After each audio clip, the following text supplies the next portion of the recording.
Okay, let's start. Number 1, Denisova Cave. You already know the shape of this story, or you think you do. A cave, some bones, a plaque at the entrance, a line in a textbook. What you don't know is that this exact pattern, humans walking into a cave system and then vanishing from the record entirely, happens again and again across the map of prehistory, on 4 different continents, across 4 different species of human, and nobody has ever stitched the whole pattern together into one place. Every time it happens, archaeologists treat it as an isolated case. A cave here, a cave there, different team, different country, different journal. But line up 9 of these sites side by side, and something starts to look less like coincidence and more like a rule. Something happened to the people who lived in these caves, and in every single case, the trail just stops.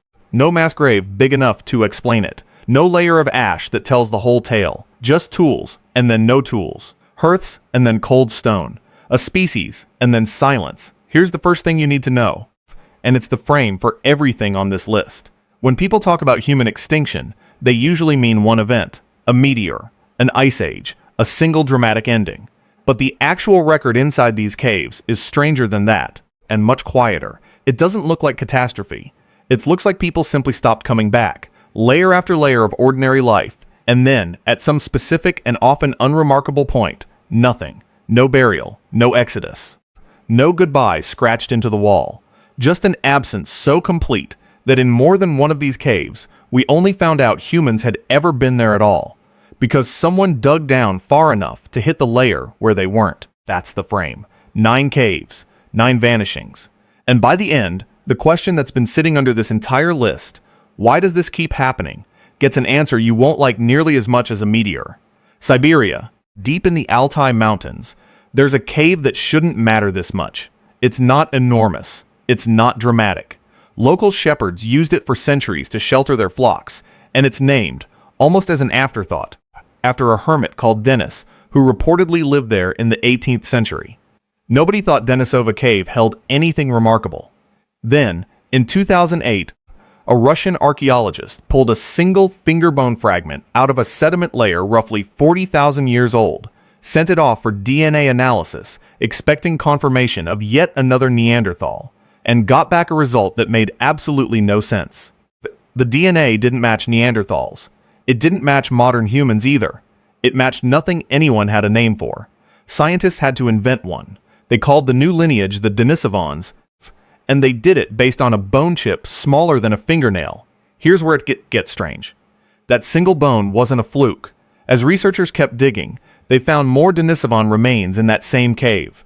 A few more finger bones, teeth, and eventually a piece of a girl's skull that let scientists reconstruct, at least roughly, what her face might have looked like. And they found something even stranger sitting right next to the Denisovan material.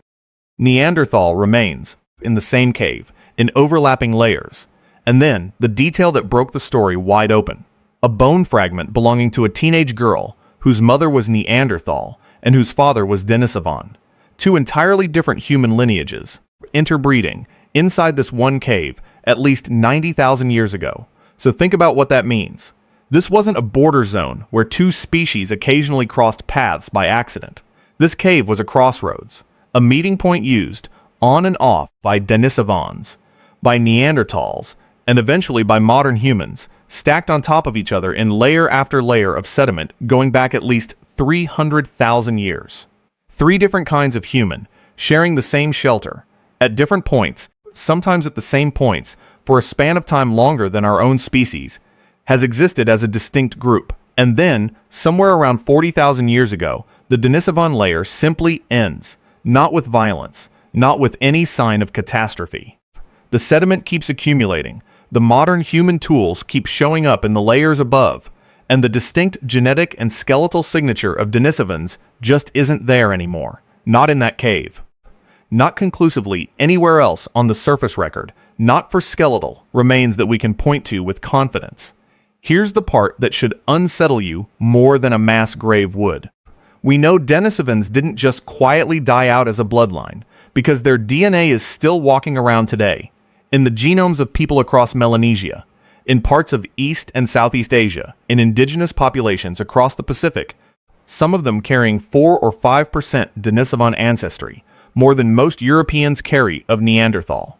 Whatever happened to the Denisovans as a distinct visible population in that cave, it wasn't a clean extinction. Their genes kept moving through the world. Their identity as a separate people did not. They were absorbed into something else so completely that for 100 years of modern archaeology, nobody even knew to look for them. A whole branch of humanity hiding inside the DNA of people who never heard the name Denisovan until 2010. What does it take to erase an entire population from the fossil record while its genes are still circulating in millions of living people right now? That question doesn't get answered at Denisova. It gets answered later on this list, and the cave where it happens might be the strangest one here. Number 2, Sima de los Huesos. Go back to that idea of a cave as a crossroads for a second, because the next site takes the opposite shape entirely. Not a meeting place, a pit. In northern Spain, inside a cave system called Atapuerca, there's a vertical shaft that drops down into total darkness, and at the bottom of that shaft, cavers in the 1970s found bones. Not a scattering, not a handful. Over the following decades of excavation, researchers pulled more than 6,500 human fossil fragments out of that single chamber, representing at least 28 individuals, all of them belonging to an archaic human population dating back roughly 430 years, hundreds of thousands of years before Neanderthals, as we know them fully emerged. The site has a name that tells you exactly what it is. Sima de los Huesos, the pit of bones. And the first question anyone asks, standing at the top of that shaft looking down into the dark, is the obvious one. How did 28 bodies end up at the bottom of a vertical drop, deep inside a cave system, with no evidence that anyone ever lived down there? Here's where it gets strange. There's no water flow that could have washed the bodies down. There's no evidence of a den where predators dragged in prey, because the bones aren't chewed the way scavenged bones usually are. There's no natural way for 28 individuals to have simply fallen into that shaft, one at a time over the centuries. And so the leading explanation, the one that a majority of the excavating team eventually settled on, is the one that should stop you cold. These aren't accident victims. This looks like the oldest known burial site in the history of the human lineage. Bodies deliberately carried through a cave system to the edge of a shaft and dropped into a hole in the ground again and again over what may have been thousands of years by hominins who lived hundreds of thousands of years before anyone thought a species that primitive could conceive of death as something worth marking. One clue tips the whole site from strange to almost impossible to explain simply. Among the thousands of bone fragments, excavators found a single beautifully crafted stone hand axe made of a quartzite that doesn't naturally occur anywhere near the pit, a color and material that stands out from the tools found anywhere else at the site. They nicknamed it Excalibur. And it wasn't a tool used for cutting anything down there. It was found among the bones themselves, as if it had been placed with the dead rather than dropped by accident. If that reading is right, and plenty of serious researchers think it is, then whoever was throwing bodies into that pit wasn't just disposing of the dead. They were doing something that looks uncomfortably like ritual, hundreds of thousands of years before anything we're taught to call the beginning of human culture. And then, just like Denisova, the trail stops. The species at the bottom of that pit, sometimes classified as Homo heidelbergensis, sometimes treated as early proto-Neanderthals, doesn't continue on in any clean, traceable line to a population we can point to later at the same site. The pit fills in. The cave above it keeps being used by later humans for hundreds of thousands of years, layer after layer of activity from populations who almost certainly had no idea what was sitting in the dark below their feet. 28 people carried down into a hole and forgotten so completely that their own descendants, walking the same cave centuries later, never knew to look down. If a population that old was already carrying its dead down into the dark on purpose, what does that tell you about what happened to the ones who came after them? Number 3. Shanidar Cave. That question about ritual and disappearance gets its clearest answer and its most famous twist in a cave in northern Iraq in the Zagros Mountains, a site called Shanidar.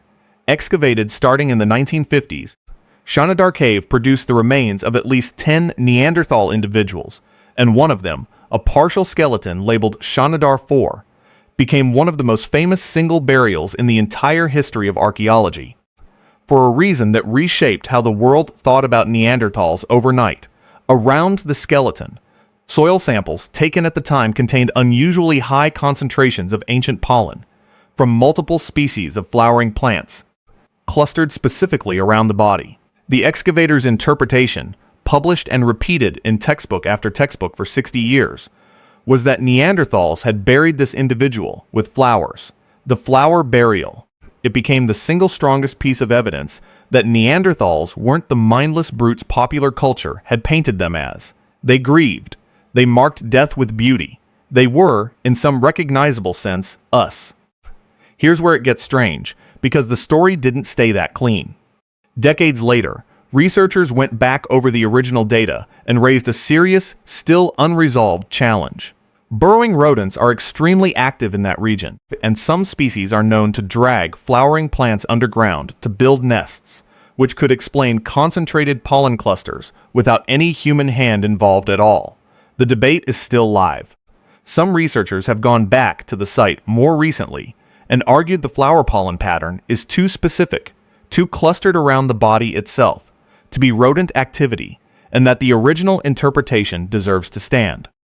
Others aren't convinced. 60 years on, nobody has definitively settled whether Shanidar IV was buried with intention and ceremony, or whether one of the most famous images in the story of Neanderthal humanity is an accident of nesting behavior in a burrow that happened to be in the wrong place. But the flowers were never actually the strangest thing at Shanidar. The strangest thing is Shanidar I, a Neanderthal man who lived to what was, for his time, an extraordinary age, somewhere in his 40s or 50s, and whose skeleton reads like a medical case file of catastrophic injury: a withered, partially amputated right arm, blindness or severe damage to one eye, evidence of a skull fracture, signs consistent with profound hearing loss. This was a man who, by any reasonable standard of survival in the Ice Age, should not have lived. He could not have hunted effectively. He likely could not have defended himself. And yet the bones show healing, years of it, which means somebody fed him, sheltered him, and kept him alive for a very long time after he stopped being able to contribute in any of the ways we assume prehistoric survival required. Notice what that does to the picture. A species we spent a century calling brutish was, in at least this one cave, caring for its most vulnerable member for years on end. And it's the same species, the same population type, that vanishes from the fossil record entirely within a few tens of thousands of years of Shanidar I's death. Not just from this cave, from everywhere. Neanderthals as a distinct population disappear from the archaeological record globally somewhere between 40,000 and 35,000 years ago, in what remains one of the most argued over extinctions in all of paleoanthropology. Climate change, competition with incoming modern humans, interbreeding and absorption, the same fate that may have taken the Denisovans. Some mixture of all three. Nobody agrees, and the cave that gave us the clearest evidence that Neanderthals grieved and cared and kept their wounded alive is also a monument to the fact that none of that saved them. If a species compassionate enough to keep a blind, one-armed man alive for years still vanished completely within a few thousand generations, what does that tell you about the ones who are supposedly better equipped to survive? Subscribe, because the next 6 caves get progressively harder to explain, and by the 7th one, the disappearances stop looking accidental. Number 4, Krapina. Go north and west from Shanidar into Croatia to a rock shelter above the Krapina River, and the tone of this list changes completely. Krapina isn't a story about tenderness. It's the site that, more than any other single location, forced physical anthropologists to confront the possibility that Neanderthals sometimes did something to each other that nobody wanted to say out loud. Excavated at the turn of the 20th century, Krapina produced an almost unbelievable quantity of Neanderthal remains, over 800 bone fragments from what researchers estimate as at least 20 to 80 individuals, dated to roughly 130,000 years ago, making it one of the largest single collections of Neanderthal fossils anywhere on Earth. And the bones weren't intact. They were fragmented, cut, and in some cases burned, in patterns that closely resemble the way animal bones were processed for meat and marrow at the same site in the same layers. Here's where it gets strange, and where researchers have spent over a century arguing about what the cut marks actually mean. The original excavator, working in an era with far less forensic sophistication, interpreted the fragmentation as evidence of cannibalism, and the sensational version of that idea stuck in the popular imagination for decades. Later researchers pushed back hard, arguing that some of the damage could be explained by natural processes, sediment pressure, animal scavenging after death, or ritual defleshing of already dead bodies as part of a burial practice rather than a meal. More recent forensic reanalysis, using tools the original excavators never had, has found cut marks in locations and patterns that are difficult to explain as anything other than deliberate processing of human bodies for their flesh. Though whether that processing was driven by hunger, by ritual, or by conflict between groups remains an open and genuinely unresolved question. What isn't in dispute is the scale. 20 to 80 individuals is not a family group caught by a single disaster. That's a population accumulated across generations in one location. And after this extraordinary density of Neanderthal presence at Krapina, roughly 130,000 years ago, the site goes quiet. Not empty forever, later layers show other activity, but the specific, dense Neanderthal population that left 800 bone fragments in one place simply isn't replaced by anything comparable. Whatever community used this shelter as intensively as they did, whatever happened to them, whether it was internal violence, conflict with a rival group, or something closer to ritual mortuary practice we don't fully understand yet, that community's presence at Krapina ends, and nothing on that scale returns. The people who used Krapina left behind more physical evidence of themselves than almost any other Neanderthal site on the planet, and we still can't agree on whether what we're looking at is a graveyard, a battlefield, or a dinner table. What does it say about how completely a population can vanish when we have hundreds of their bones in front of us and still can't reconstruct the moment that ended them? Number 5. El Sidrón. If Krapina left the question open, a cave in northern Spain closed part of it and made the answer worse.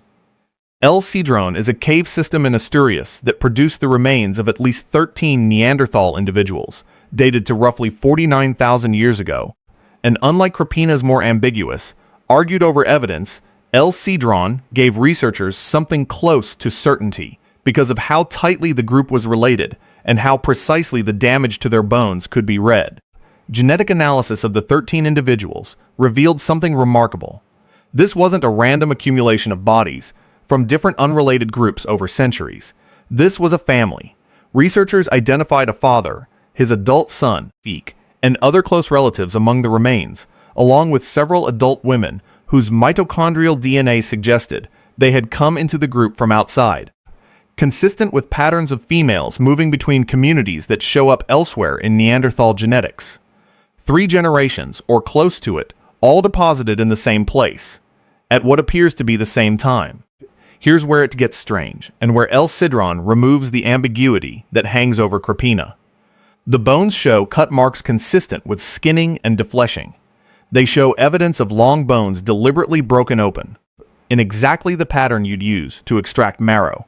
They show percussion marks from the kind of blow used to crack bone for its contents. This isn't a single contested interpretation from a century-old excavation. This is a full genetic family group related by blood that was killed and then processed for food by other members of their own Franchthi. In a single event, inside this cave, 13 people, an entire extended family, ending together at once. And then that specific bloodline, the one whose DNA researchers were able to trace with enough precision to identify a father and son among the dead, simply stops. It doesn't continue in some other cave down the valley. It ends where it was found, in the dark, in pieces. Look at where this list has taken you in 5 stops. A cave where 2 species interbred, and then one vanished into the genes of the other. A pit where bodies may have been carried down and ritually placed hundreds of thousands of years before anyone thought that kind of thinking was possible. A cave where a species cared for its most broken member for years and then went extinct anyway. A shelter with 80 individuals and 100 years of argument over whether they were buried or eaten. And now a single family, wiped out together and consumed by their own kind. The pattern isn't gentle. And it's about to get stranger, because the next site isn't about what happened to bodies at all. It's about a structure Neanderthals built deep underground and then walked away from and never came back to. Number 6, Bruniquel Cave. In southwestern France, there's a cave system that requires crawling and climbing hundreds of meters through total darkness just to reach the chamber that matters. A chamber more than 300 meters from the nearest entrance, far past the point where any natural light could ever reach. And deep inside that chamber, cavers in the 1990s found something that shouldn't have been there. 2 ring-shaped structures, built out of broken stalagmites, deliberately snapped to roughly uniform lengths and stacked and arranged into circular and semicircular formations, along with traces of fire. For years, nobody could confidently date the structures, and the discovery sat in a strange limbo, remarkable but unverified. Then, in 2016, a team using advanced uranium thorium, dating on the mineral deposits that had grown over the broken stalagmites, got a result that upended everything anyone thought they knew about who built things, and when. The structures were roughly 176,000 years old. That date puts the builders firmly in Neanderthal territory, tens of thousands of years before modern humans are believed to have arrived anywhere near that part of Europe. Neanderthals had gone deep into a cave system, in complete darkness, far enough that they had to be carrying fire the entire way just to see, and constructed a deliberate architectural structure out of material they broke and shaped by hand. Here's where it gets strange. This wasn't a shelter. Nobody lived in this chamber. There's no accumulation of tools, no signs of habitation, no evidence that this was a living space at all. It's 300 meters into total darkness, in a section of the cave that offers no protection from weather, no defensible entrance, none of the practical reasons a group would choose to live there. Whatever this structure was for, it wasn't survival. Some researchers have floated the idea that it served a ritual or symbolic purpose. Others are more cautious and simply note that we don't have a confident explanation for why a Neanderthal group would go to that much trouble, that far underground, for a structure with no obvious practical function. And then, as far as the archaeological record shows, nobody ever went back. There's no evidence of continued use, no second phase of construction, no signs that later generations returned to add to it or repair it. A single extraordinary act of construction, in the deepest dark a group of Neanderthals could reach, and then apparently, permanently abandoned. The builders who carried fire 300 meters into the earth to snap stalagmites into rings never came back to explain what they'd made, and neither did anyone who came after them. If a species was capable of that, of organized, purposeful, symbolic construction in the most hostile, lightless environment imaginable, 176,000 years before we're taught complex human behavior was supposed to exist, then the gap between what Neanderthals could do and what they're given credit for isn't a small gap. It's the whole reason we keep getting their disappearance wrong. Number 7, Liang Bua. Leave Europe entirely now and go to the island of Flores in Indonesia to a limestone cave called Liang Bua, because the next disappearance on this list involves a population so strange that when it was first announced in 2003, a significant portion of the scientific community assumed it had to be a mistake. Researchers excavating in the cave uncovered a nearly complete skeleton of an adult female, roughly a meter tall, with a skull and brain case dramatically smaller than anything expected, even for a small-bodied early human.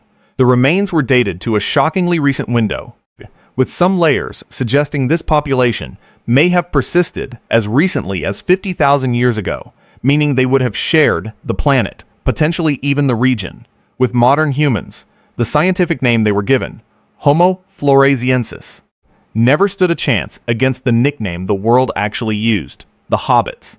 And the debate over what they actually were split researchers into camps that, in some cases, are still not fully reconciled. One side argued this was a genuine, distinct species of small-bodied human, isolated on the island long enough to evolve extreme dwarfism, a documented evolutionary phenomenon that happens to large mammals stranded on islands with limited resources. The other side argued the skeleton represented a modern human with a severe developmental disorder, a pathology rather than a population. Here's where it gets strange. and where the weight of evidence has shifted over the years. It wasn't just one skeleton. Excavators eventually recovered remains from at least several other individuals in the same cave, showing the same distinctive small stature and skull shape, which is a far harder pattern to explain away as a single case of illness or disorder. A population, not a patient, and even stranger, local oral traditions on Flores, entirely independent of the archaeological discovery, describe small, hairy forest-dwelling people called the Ibu Gogo, said to have lived on the island until relatively recent times, before vanishing. And then the trail in the cave itself goes cold. The layers that produced Homo floresiensis remains sit beneath other archaeological layers, and above a certain point in the sediment, that specific small-bodied population simply isn't there anymore. No skeletal evidence of gradual assimilation into a larger population, no clear transition, a distinct human lineage isolated on a single island for what may have been hundreds of thousands of years, evolving into something found nowhere else on Earth, and then gone from the only cave that ever proved they existed. Every population on this list so far has had at least a partial explanation floated for its disappearance. Interbreeding, conflict, predation, climate. Flores doesn't even offer that comfort. An entire species isolated long enough to shrink to a meter tall, surviving as a distinct population possibly right up until modern humans were already active in the region, and then simply not there anymore, with no bones, no burial, no layer of catastrophe to point to. Just an ending, in a cave, with nothing written under it. Disgusted now, if you want to see how the last two caves on this list tie every single one of these disappearances together, because the ninth site isn't just another vanishing. It's the one that makes you ask whether any of these populations actually left at all, or whether we've just never looked deep enough to find them. Number 8. Franchthi Cave. Not every disappearance on this list involves an entire species going extinct. Some of them are stranger, because they involve a population that appears to have simply, deliberately, stopped coming back to a place their ancestors used for tens of thousands of years, for reasons that still aren't fully understood. Franchthi Cave, on the coast of Greece, holds one of the longest continuous archaeological records of human occupation found anywhere in Europe, with evidence of activity stretching back at least 40,000 years and continuing, in phases, into the Neolithic period, thousands of years later. For a site with that kind of extraordinary continuity, what makes Franchthi remarkable isn't the presence of people, it's the gaps. Researchers excavating the layered sediment found periods of dense, intensive occupation, hearths, tool workshops, food remains, followed by stretches where the evidence of human activity drops off dramatically or disappears from the record almost entirely, before picking back up again generations, sometimes generations, later. Here's where it gets strange. One of the most debated aspects of the site involves evidence of deep-sea fishing, remains of large tuna found in layers dating back roughly 11,000 years, which would represent some of the earliest confirmed evidence of open-water fishing technology anywhere in the ancient world. A population at Franchthi had apparently solved a genuinely difficult technological problem, building boats and equipment capable of catching large pelagic fish far from shore. And then, in later layers, that specific practice appears to fade. The tuna bones stop showing up in the quantities they once did. Whatever knowledge, whatever specific technique or boat-building tradition had made deep-sea fishing possible at that cave, at that moment, doesn't carry forward in an unbroken line to the people using the same cave centuries later. Multiply that pattern across the site's other technologies and practices, and Franchthi starts to look less like a single continuous culture and more like a relay race where the baton keeps getting dropped and picked up by people who have to reinvent parts of what the previous group already knew. Groups arriving, developing sophisticated, specific solutions to the problems of their environment, and then, for reasons the sediment doesn't explain, not passing all of it forward. Whether that's because the population itself moved on and was replaced by newcomers, or because a smaller, poorer, less capable group inherited the cave without inheriting the knowledge, the tens of thousands of years at Franchthi aren't a story of steady progress. They're a story of people repeatedly disappearing from their own history, inside the exact same cave their ancestors never left. Number 9. Rising Star Cave. Save this one for last, because it might be the strangest sight on the entire list, and it comes from a cave system in South Africa that, until 2013, nobody thought was worth serious archaeological attention at all. Rising Star is a limestone cave outside Johannesburg, and to reach the chamber that matters, researchers have to navigate a passage so narrow in places that only a small number of people on Earth, specifically recruited for their slim build and caving experience, could physically fit through it. At one point, the route narrows to a vertical chute barely 18 centimeters wide. Past that chute lies a chamber called the naledi chamber, and inside it, excavators found bones, a lot of bones. Eventually, remains from at least 15 individuals representing a previously unknown hominin species that was named Homo naledi, a small-brained, small-bodied human relative with a strange mixture of primitive and modern anatomical features, hands capable of both climbing and tool use, feet built for walking long distances, a brain roughly a third the size of a modern human's. Here's where it gets strange, and where Rising Star stops resembling anything else on this list. The chamber where the bones were found is almost impossible to reach by accident. It's deep in the cave system, past multiple difficult, narrow passages in total darkness, with no evidence that any large predator could have dragged that many bodies through those spaces. There's no sign of a flood or collapse that could have swept 15 individuals into one chamber from elsewhere. And the research team, after years of careful excavation, put forward a conclusion that split the entire field of paleoanthropology in half. They argued that Homo naledi deliberately carried its dead through that cave system, navigating passages that would have required controlled use of fire for light, and disposed of bodies in that chamber again and again over time as a form of intentional mortuary behavior.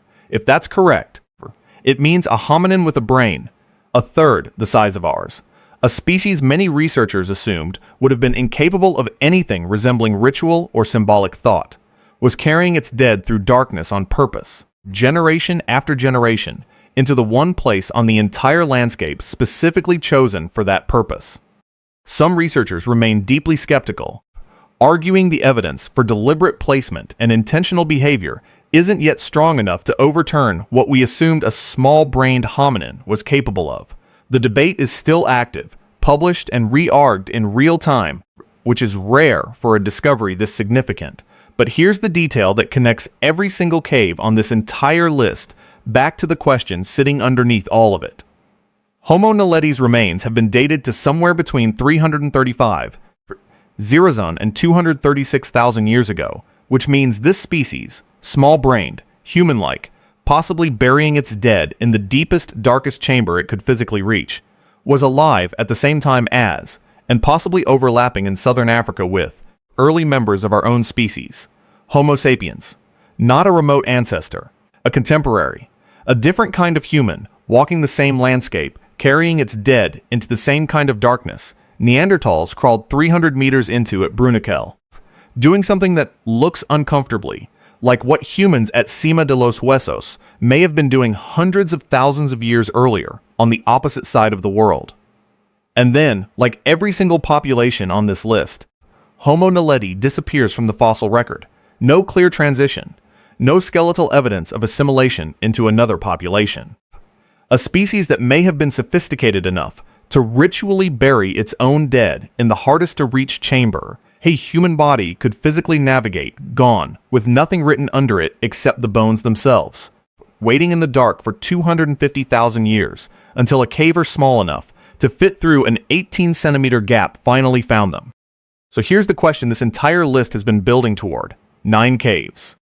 Denisovans absorbed so completely into another population that their genes outlived their identity by tens of thousands of years.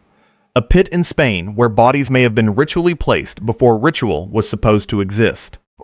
A Neanderthal man kept alive for years despite injuries that should have killed him, from a species that still went extinct. A shelter with 80 individuals and 100 years of argument over whether they were a graveyard or a meal. A family of 13 wiped out and consumed together by their own kind. A structure built 300 meters into total darkness and then abandoned forever. An island population that shrank to a meter tall and vanished without even the comfort of a clear ending. A cave used for 40,000 years by people who kept losing and reinventing their own knowledge. And a species with a brain, a third our size, possibly carrying its dead through the hardest passage on Earth to reach on purpose, at the exact moment our own species was arriving on the same continent. Every one of these disappearances has been treated, in the field, as its own isolated mystery, solved or unsolved on its own terms. But look at what they actually share. In every single case, the population wasn't erased by a single event you could point to and name. There's no meteor layer sitting under any of these caves.